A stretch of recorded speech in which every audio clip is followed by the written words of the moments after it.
I am the top actress in the entertainment industry. On my daughter's 7th birthday, my childhood friend bought a time machine for 1 billion. He said he regretted it. He wanted to go back 8 years ago to save his first love that lingers from the flood, instead of me, his pregnant newlywed wife.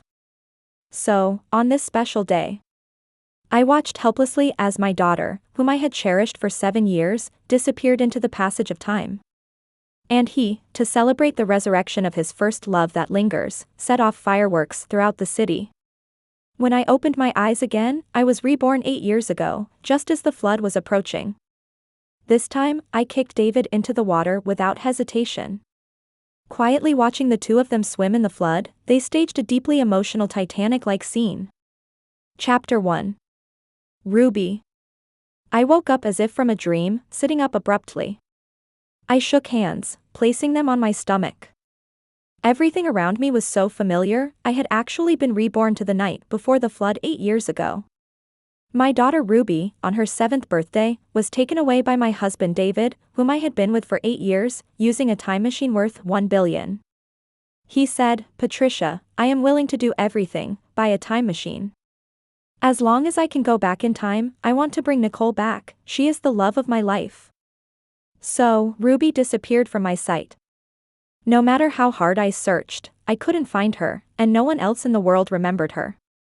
They only remembered the CEO David, who doted on his wife, extravagantly spent money to set off fireworks throughout the city, all to win the smile of the top actress Nicole. For 7 days and nights, fireworks filled the sky. I couldn't find my daughter, couldn't take revenge, and could only die with resentment under those dazzling fireworks.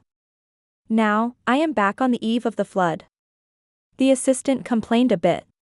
"Patricia, you fainted from pregnancy, and CEO David hasn't come to see you in Nicole's tent." I shook my head, tears uncontrollably falling, feeling intense excitement in my heart. "Great.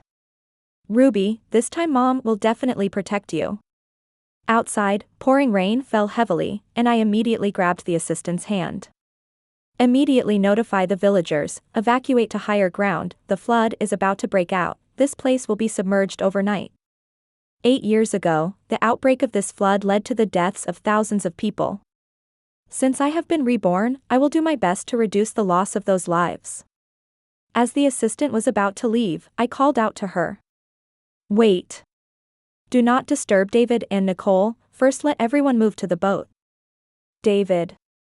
In my previous life, he regretted deeply saving me, his pregnant newlywed wife, in this flood. So, he auctioned off the time machine for 10 billion, disregarding Ruby's life. Returning back 8 years, he made a different choice in who to rescue. This time, I want to see how he will escape. Chapter 2. This was the first year I married David, also my most successful year. I was filming in a remote area, with David using the excuse of visiting the set to have an affair with the minor actress Nicole, secretly plotting against me. As I rushed to inform everyone to evacuate, passing by Nicole's tent, I happened to overhear David's low, hoarse laughter. When he was with me, he was always cold and indifferent. Every time Ruby tried to please David, she was ruthlessly rejected. She was so well behaved, always saying, "It's Ruby's fault, I made Dad angry." But this obedient child was ultimately erased from the world by David, and no one remembered her. He regretted not saving Nicole, used the time machine to go back in time and change the outcome, resulting in the death of my daughter Ruby. How could I not hate? How could I not resent? Even onlookers couldn't bear to watch. "Patricia, CEO David is really..." The director hesitated, looking at me sympathetically. Suppressing the hatred surging in my heart, I forced a smile. "Young people love to play, it's normal." I had more important things to do, and soon David wouldn't be laughing. I said to the director, "If you trust me now, take the crew and get on the boat quickly." Having worked with director Howard many times, he naturally trusted me. Upon hearing my words, they quietly began the evacuation. The rain was loud, hitting the tent relentlessly. David and Nicole were inside the tent watching Titanic together. They were laughing and fooling around, unable to hear the commotion outside, which was normal. Now, I won't make the same mistake again, stepping back from love for the sake of my child. I will protect Ruby in my womb and safeguard today's glory. Busy all night, most of the villagers were transferred to the boat. This boat was a prop used during filming. Luckily the director rented a real boat, otherwise everyone here would be in danger. As dawn approached, before leaving, I glanced once again at Nicole's tent. No one had come out all night. Ha! I am looking forward to the moment they emerge and see the deserted, flooded scene. Chapter 3. The assistant appropriately reminded me. Patricia, it seems President David is still in Nicole's tent, should we go call them? The water level was already above the waist, and after the flood broke out, everything collapsed. I glanced at the assistant and said, "You go first, I'll go call them." With lives at stake, the assistant dared not linger. I went to call them, personally lifting a corner of their tent. Even if the tent was pitched high, now that a corner was lifted, the flood would overturn it. David, Nicole, thank me. It's not easy to give you this rare opportunity to suffer together. When I rushed to the boat, all the seats were taken. Patricia, come quickly. The last seat is yours. Yes, the last seat should have been mine. If in the past life I hadn't waited for David first, how could he have saved me?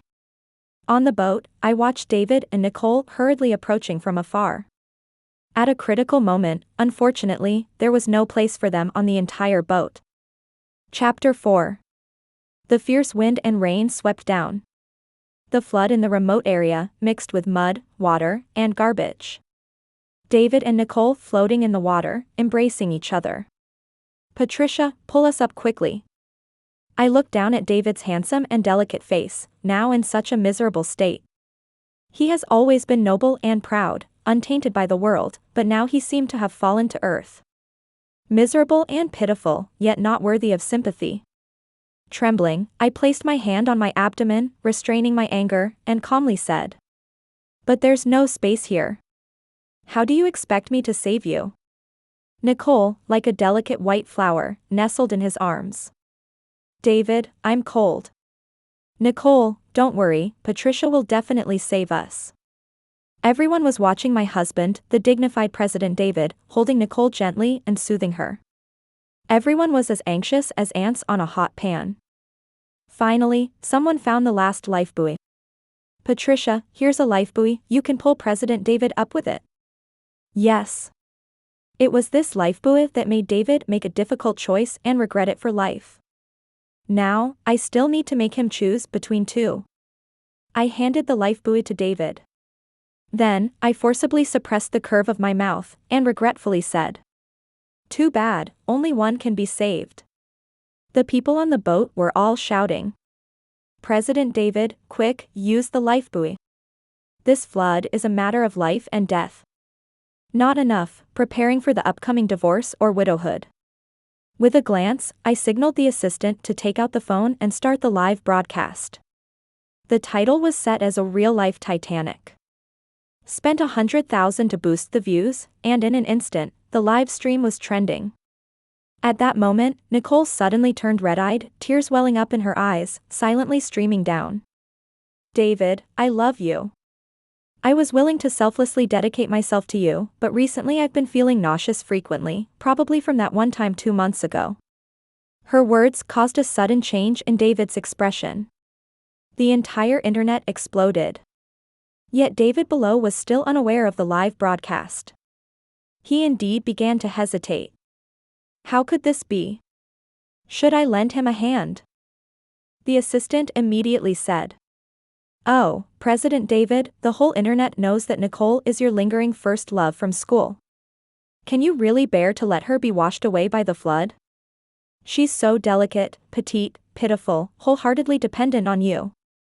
Everyone in the live stream is watching you, how can you not save her? Think it over, don't do something you'll regret." The water level rose higher and higher, the roaring sound of the waves crashing against the shore filled our ears. The pure love warrior David. Since you enjoy making choices so much, and then morally blackmailing me. Well, now, when it comes down to you and Nicole, only one can survive. I'm curious to see, how will you choose? Chapter 5. The viewers in the live stream surged. The whole internet was watching the scene of CEO David and the cool little white flower Nicole, both in distress. David's face suddenly changed, his eyes blazing with anger. Who let you record the video? Are you looking to die? Since the camera was directly on David's face, he mistakenly thought the assistant was just recording a video. Perhaps, he still didn't realize this was being live-streamed. Things were starting to get interesting. This time, I was determined to make David's struggle to survive in the water, expose his hypocritical face, and cause an explosion on the entire internet. The icy water soaked Nicole's body, her face as pale as paper, trembling all over. David, can you give me the lifebuoy? I don't want to die. The slender Nicole clung to David's side, barely able to support herself to prevent being washed away by the flood.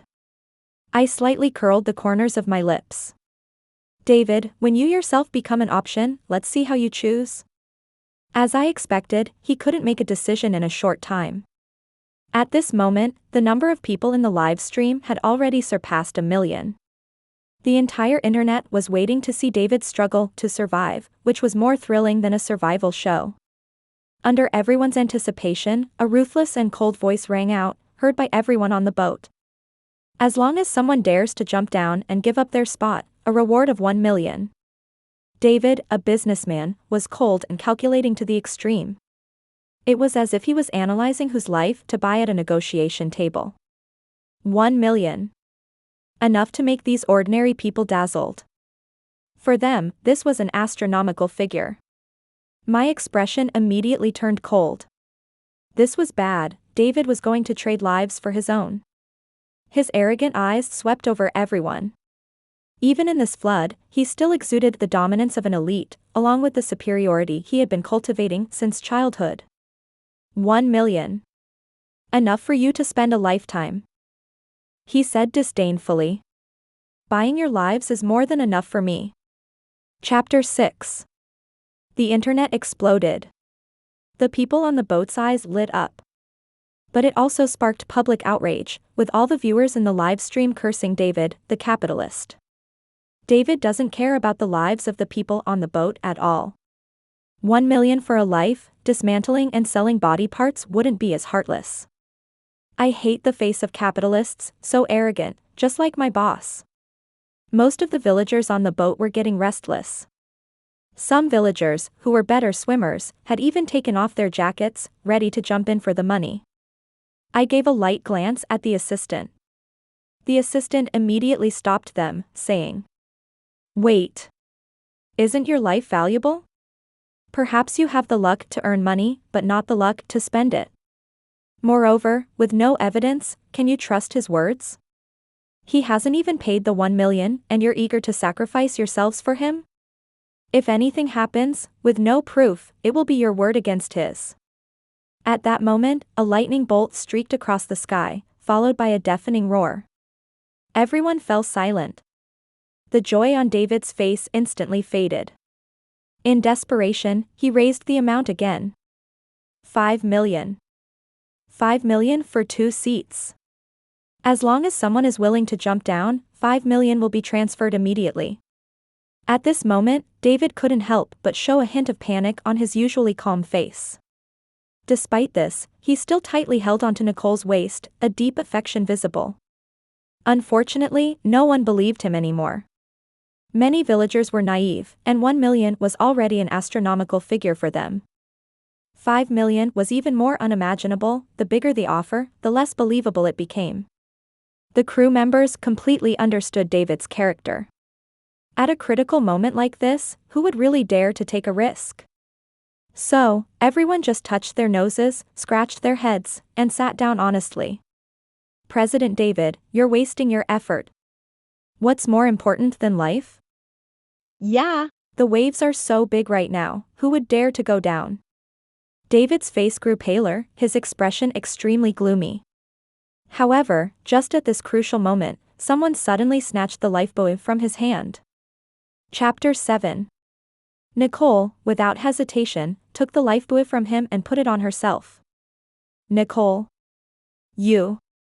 David's pupils shrank, a cold expression showing a hint of surprise, gradually turning into pain. He asked in a hoarse voice. Nicole, why are you doing this? Needless to say, it's to save her own life. I suppressed the curve of my mouth, feeling a sense of satisfaction inside. David, betrayed by the first love that lingers, must be feeling terrible, right? David, I'm sorry, I'm doing this for our child, I want to live. Trembling, Nicole explained emotionally. The fortune teller said I will only have sons in this lifetime, not daughters. If I didn't conceive our son, I would rather die than keep the lifebuoy for you. But now I have a child, I have 2 lives on me, David, this is our son. Hearing Nicole's words, David was at a loss. Of course, he didn't want to die. But he always believed he had to inherit the family business, so he was biased towards sons and disliked having daughters more than once in his past life. So, he threatened the crew members again, leveraging his position as one of their investors. But to no avail, even the workers valued their lives. David, completely desperate, cast a dangerous look towards me. Patricia, you surely don't want to watch me die, right?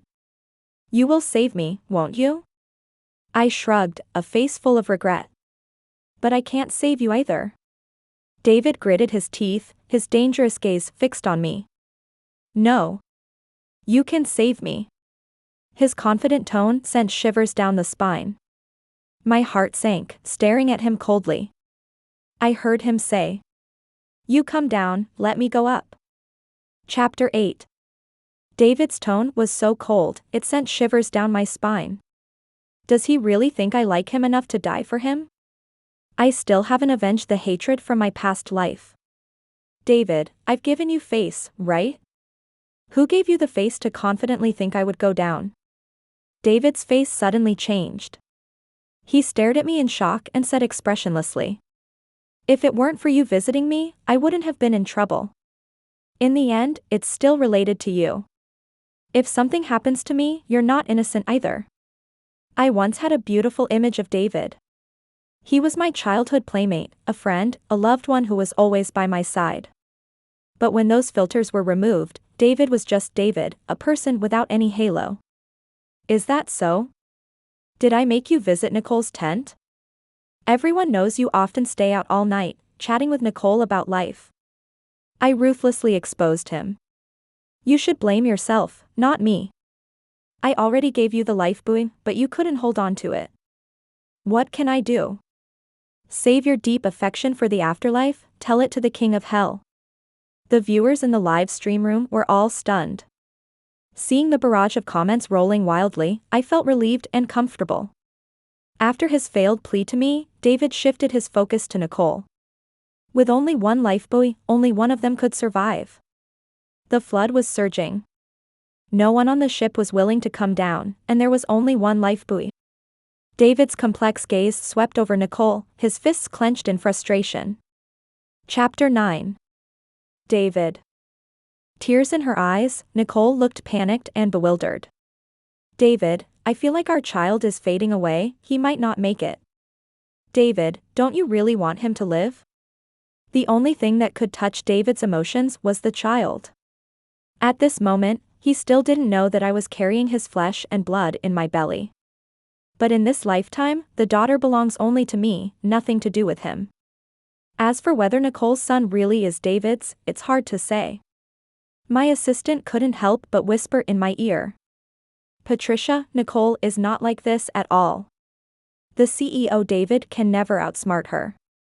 I smirked, of course, I knew that. The gossip within the circle, who doesn't know it? Nicole is famous for loving men, having money, looks, and a great figure. As long as she can have one thing, she's willing to be with them. She roams among men, and they are all at her disposal. David is one of them. The child is merely a bargaining chip for Nicole's survival at this time. But perhaps due to the powerful filter of first love that lingers, David firmly believes the child is his. Therefore, he resolutely decides to venture out on his own. Watching his receding figure, I squinted my eyes. David, this time you better not die. Only then can we see whose child is really in your pure first love that lingers belly. In this flood, most people's lives were saved. As the flood receded, everyone searched for David's whereabouts, dead or alive. After a full day of searching, David's whereabouts were finally found. He seemed to know how to swim, so there was still a glimmer of hope. After being rescued at the hospital, David stayed in the ICU for 3 days and 3 nights. And I never once went to see David, focusing solely on filming. It wasn't until I heard that David was lucky enough not to die that I remembered I needed to hurry up and divorce him. At the door of the ward, I heard Nicole's crying. "David, you finally woke up, you have no idea how worried I was about you. I've been scared out of my mind these days. I didn't mean to take the life buoy, all this was for our son. David, will you forgive me, right?" I looked up and saw the affectionate look on David's sickly face. He held Nicole's hands and comforted her softly. "Nicole, I've never blamed you. You're a mother, I understand your desire to protect our son. David, you have no idea how out of line Patricia was. That day she actually started a live broadcast, and both you and I were scolded by ignorant keyboard warriors." David, on his deathbed, suddenly sat up in shock, his face as white as a sheet, and hoarsely said, "What?" He rubbed his forehead, his eyes full of astonishment. "Patricia actually dared to broadcast live on the spot, is she crazy? Doesn't she realize how much impact this will have on the company? It's hilarious, doesn't David know that his company's stock has been plummeting?" Chapter 10. I pushed the door open and glanced at the tired, sickly man. "I'm not crazy, it's the company's PR department that's crazy. After all, President David's personal image can't be saved this time. During this time, David's money-for-life behavior has been a hot topic." A cold chill flickered in his eyes. "Patricia, what do you gain from doing this? Are you intentionally watching me and Nicole drift in the flood?" At that moment, David's mother suddenly burst in. "David, how can you look at Patricia like this? Don't you think all of this is your fault? And Nicole? David, you better cut ties with her and apologize to Patricia." David's mother quickly shot him a look, signaling him to soften towards me. Don't think I don't know, in a past life, David's mother and he loved to put on a show in front of Ruby and me. One playing the good cop, the other the bad cop. How much of my family's wealth did they devour? Yet, David still firmly held Nicole's hand, speaking with a calm and resolute tone. "Mom, Nicole is now carrying my child. She's carrying the grandson you've always wanted, I want to give her a home." Those words hit my heart heavily. I'm not resentful, just endlessly sad for Ruby. In the past life, Ruby tried her best to please David's family, but they never paid attention because she was a daughter. And David never once thought of giving Ruby a harmonious and happy family, establishing an image of a good father. I reached into my bag and took out the divorce agreement, placing it in front of him. "Perfect, let's get a divorce." David's mother immediately became agitated, trembling as she said, "David, I think you've gone crazy. Did the flood wash your brain away? If you want to give her a home, what about Patricia?" Her eyes shifted, then she turned to me and said, "Patricia, don't worry, Mom will take care of it for you. Let's forget about not saving lives this time, I don't blame you. But a divorce, that's unnecessary, right?" A flash of astonishment passed through David's eyes swiftly as he looked at the divorce agreement for a full half-second before making a move. "Fine, I agree to the divorce." David's mother couldn't hold back any longer and shouted, "David. David and I had a business marriage, not even married for a year. Initially, my father saw how much I liked David and was willing to help his family through difficult times. In the end, he helped David's family's struggling company back to normal operations.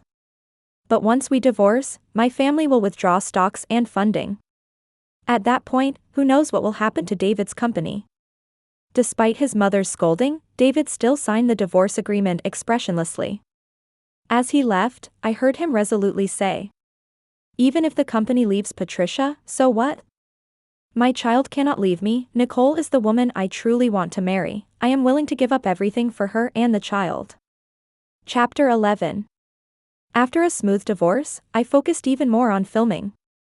The filming of this movie is coming to an end, and the award-winning actor John is coming to make a cameo appearance as a film character. During the filming process, he often flirts with Nicole. Everyone on the set knows that their relationship is not ordinary, and some have even seen Nicole and John hugging and kissing. I pretended not to see. What do I care about my ex-husband's cuckoldry? The only one left in the dark is the pure love war god David. In a past life, I only found out after marriage that Nicole was his first love from university days, a first love that lingers. So I never understood why he was so infatuated with Nicole back then. Why didn't he tell me, and quickly married me after graduation? My fingers rested on my abdomen. This time, my Ruby is living healthily and strongly. After she is born, I don't plan on telling David. He doesn't deserve to be Ruby's father, not physically or nominally. One day, while I was resting on set, I saw David getting out of the car. He walked towards me, like a gentle breeze, with a slight smile on his face, showing his good mood at that moment. Today is the day the movie wraps up. Why is David coming over now? Then, he deliberately walked up to me and said, "I want to propose to Nicole. She's carrying my biological son, she's due in a few months. I must give her a title, can't let my son be born out of wedlock." I couldn't help but chuckle. Everyone on set is here today. I wish him a successful proposal. Nicole is pure and innocent, gentle and virtuous, she's a good girl. His stern eyes softened instantly, mentioning Nicole, his handsome face full of tenderness. Then, he looked at me, his expression suddenly changed. "Patricia, you also need to change your temper, otherwise, no man will want you." Chapter 12. The corner of my mouth twitched, staring at David expressionlessly. Why should I have to be wanted by a man? Isn't it their honor to be close to me? I raised an eyebrow and retorted. Also, you don't really think the child in Nicole's belly is yours, do you? Upon hearing that, David's face changed, his expression instantly turned cold. "Patricia, mind your words, of course, she's carrying my child." Since he's so sure, I'll just prepare some popcorn and enjoy the show. David stormed off, looking displeased. He deliberately kept Nicole in the dark, and after arriving on set, he never showed up again. The assistant handed me the video, as if she had discovered a shocking secret.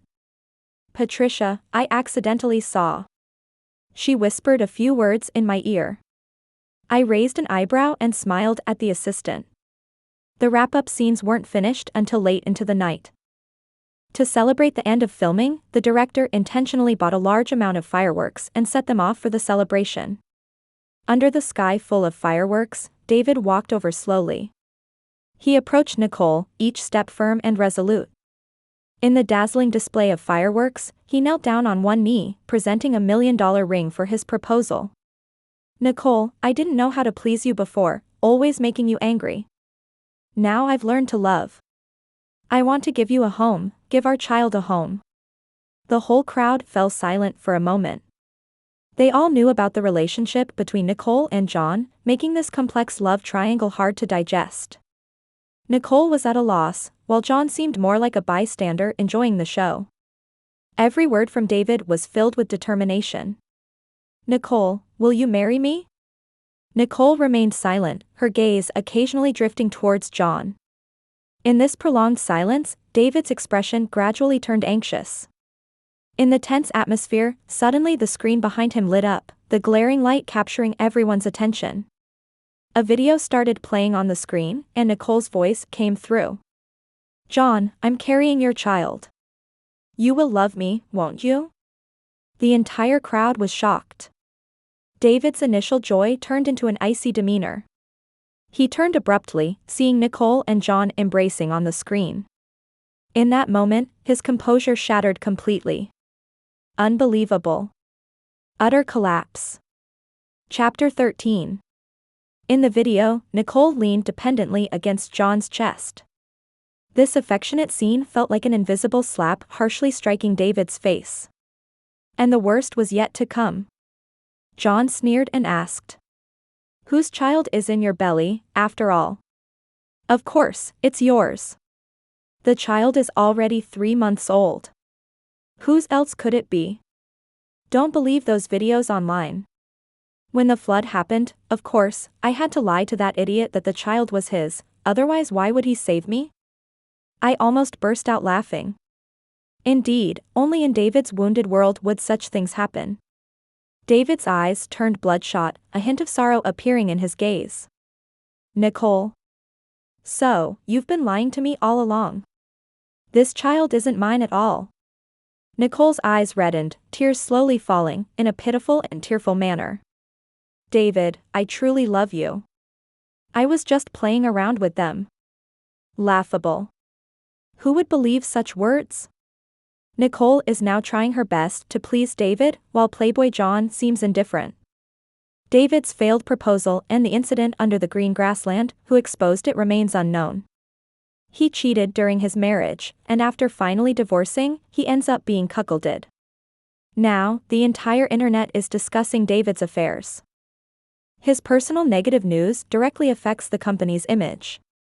With such massive online public opinion, the company's stocks plummet, and David becomes the target of ridicule across the internet. Patricia, the top queen, rejected him, but he fell for someone like Nicole, a sea empress. The fate of a scumbag, just like this blind CEO. What good products can his company produce? Their product quality issues have been exposed before, and it was only Patricia's endorsement that saved them. As public opinion ferments, once the storm is stirred up, it's hard to calm down again. In just a month, David's company faces unprecedented damage. I can't wait to see how long David can hold on without me. A month later, after finishing an outdoor shoot, I encountered David standing at my door. He looked at me, his voice trembling slightly. Patricia, can you help me now? Chapter 14. David clearly hadn't rested well, a hint of fatigue showing in his expression. I looked at him expressionlessly, coldly asking. Help you with what? The company's stocks have plummeted, and it won't be long before we face even more serious consequences. Patricia, you're the only one who can help me now. I smiled slightly, taunting. CEO David, you can find Nicole.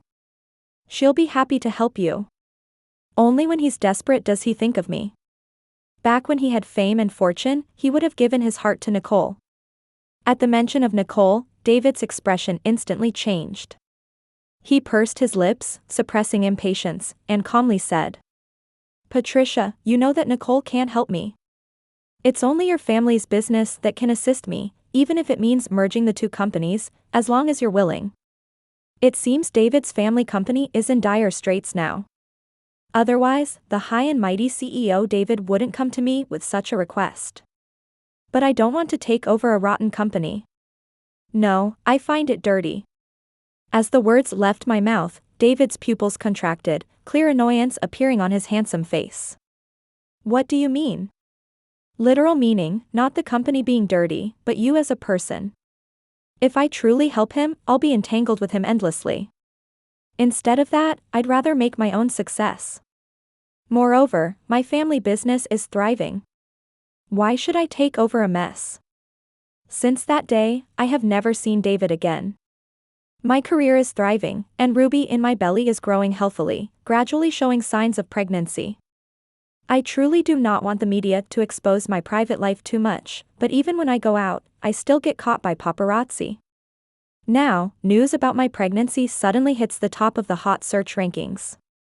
The entire internet is speculating whether I will remarry David because of the child. This news quickly reaches David's ears. I met David at an event, where he was trying to reconnect with previous business partners and secure funding. He has now let go of his dignity, able to accept rejection calmly. But this version of him no longer exudes the former charisma and authority. Everyone is now witnessing him having to consider others' opinions. Our eyes met. I turned to leave, but David hurriedly caught up and blocked my way. Patricia. Patricia, are you pregnant now? Is it my child? Chapter 15. I squinted, calmly looking at his expectant eyes. In the past life, he never expected Ruby's birth. On the day of my delivery, David was in a meeting at the company.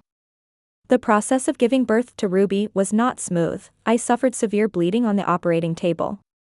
A near-death experience, but I managed to give birth to Ruby. After childbirth, as a husband and a father, he showed no concern for us. Now, I can only see him as hypocritical. Patricia, I know it's my child.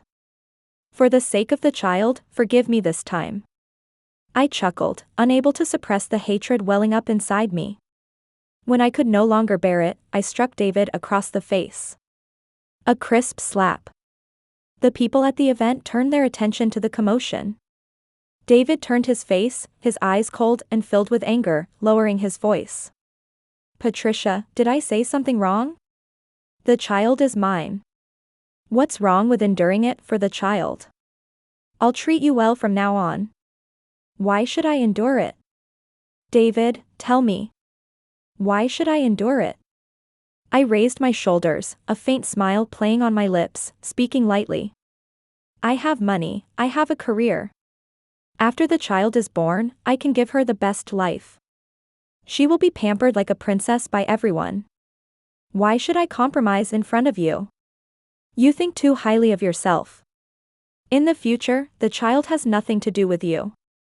I can be both her mother and father. Without you, this child will be happier than anyone. David, humiliated, remained silent. He suppressed his emotions, clenched his fists. As I passed by him, I whispered softly. Forgot to tell you, she will have my surname. The moment those words were spoken, David's face turned unusually embarrassed. More embarrassing than slapping him. But I just love seeing him like this. The more disheveled and miserable he looks, the more I enjoy it. Chapter 16. Since my movie hit the theaters, it has been a huge success online. My acting skills have been recognized by the public, and I have been receiving continuous positive reviews online. Patricia's face is so beautiful, her figure is stunning, she's beautiful and talented, I love her. Indeed, when a woman leaves a man, she becomes super powerful. But Patricia used to be so foolish in love, will she remarry David because of the child? I don't know who started the rumor about me remarrying David. The whole internet is discussing my situation.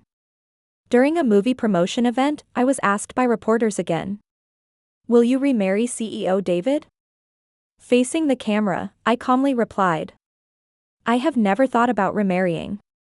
The child is the child, and I am me. Here, I want to tell all female fans, I hope that even when pregnant and having a child, you won't lose yourself. This sentence was meant for me. I feel regretful for the past me who left the entertainment industry for love. A few months later, I heard about David's bankruptcy. David's bankruptcy didn't come as a surprise to me. Once David's family assets were cut off from the funding chain of my family, it was difficult for them to continue operating. Cutting losses in time was the best outcome. But I never expected David to struggle for this long. He got tangled up in economic disputes, owing a large amount of foreign debt that he couldn't clear. As a result, he was taken to court. David's company's main building was already in the hands of the court, starting to be auctioned off. To prevent excessive bleeding during childbirth, I had stopped all activities. Every day, I stayed at home nurturing the baby, looking forward to Ruby's birth. At the same time, I had my assistant keep an eye on the auction proceedings. Until I successfully acquired his company's main building. As soon as I arrived at the company, I saw David being taken away by the police. Patricia, you're here to save me, right? Chapter 17. I took off my sunglasses and looked at David, who was about to get into the police car. CEO Patricia, it's this building. The people around me respectfully invited me to go up. I glanced at David and smirked. The legal entity of the company is mine now, so this place won't belong to you anymore. David's expression changed suddenly, his eyes filled with complex emotions, intertwined with hatred. You have money, but you still don't want to help me, Patricia. Do you hate me that much? Hate. Of course, I hate you. Letting you live in prison for a lifetime is already too kind to you. I wish you were dead. If it weren't for legal constraints, I would have definitely had someone kill David. This way, my precious Ruby wouldn't have a despicable father, and she wouldn't be bullied ever again. David was imprisoned due to economic disputes, while I founded my own company. Not only that, I was even nominated for Best Actress. One day, the people from our movie crew were sitting together. Nicole happened to be sitting next to me. When I received the Golden Horse Award for Best Actress, I caught a glimpse of jealousy in her eyes. Even though she tried hard to hide it, I still noticed. Patricia, congratulations on your success, your career is thriving now, and your child is about to be born. I smiled and whispered. Thank you, but what about your child? Nicole had a miscarriage, and John refused to take responsibility. Her agency wouldn't allow her to easily have a child, so Nicole had to have an abortion. Upon hearing this, the smile on Nicole's face instantly disappeared. I walked up to the stage to accept the award. This is my dream. It used to be a regret for me, but now it's fulfilled. I am grateful that I exist in this world. It's not just a fleeting dream. To exist is beautiful. This trophy is a testimony with Ruby by my side. She will always be with me. Chapter 18. On the day of delivery, I was both excited and filled with anticipation. Thanks to my precautions, I avoided the severe postpartum hemorrhage from my previous life. I successfully gave birth to Ruby. She was adorable and lovely, just like in my past life. Ruby was surprisingly smart, learning to speak before she turned 1. The moment she called me a mom, my heart pounded wildly, filled with an overwhelming surprise. Tears streamed down my face uncontrollably. The joy of regaining what was once lost was beyond words. I cradled Ruby in my hands, pampering her. She became the darling of the company, the most important family member to me. Some were joyous, some were worried. In the same year Ruby was born, Nicole angered a big shot in the entertainment industry. Her acting skills were never great, and it was said that she adjusted the seating arrangement at an event, offending someone she shouldn't have offended. Since then, Nicole had been boycotted by the entertainment industry, never attending events again, only appearing on screen. She was forgotten by the fast-paced era, as if she had never existed. Seasons changed, and before I knew it, it was Ruby's 7th birthday. I organized a luxurious birthday banquet for her at the most prestigious 5-star hotel in the city center. At this moment, she stood in front of a 7-tiered cake, closing her eyes to blow out the candles. A sweet smile appeared on her innocent face, with dimples so adorable. Mom is not only my mom, but also my dad. She is the person Ruby loves the most in the world. The candlelight reflected on her cute little face, shimmering with tears. She choked up. I want to be with Mom forever. My heart was overflowing with emotion as I hugged her tightly. Ruby, would you like to hear Mommy sing for you? Ruby kissed my cheek and nodded with a beaming smile. I held the microphone, standing on the banquet stage, presenting her with a special birthday gift. I sang 7 innocent nursery rhymes, the notes dancing in the air, conveying my endless blessings to my daughter. And silently prayed in my heart, wishing my Ruby a lifetime of peace, joy, and carefreeness.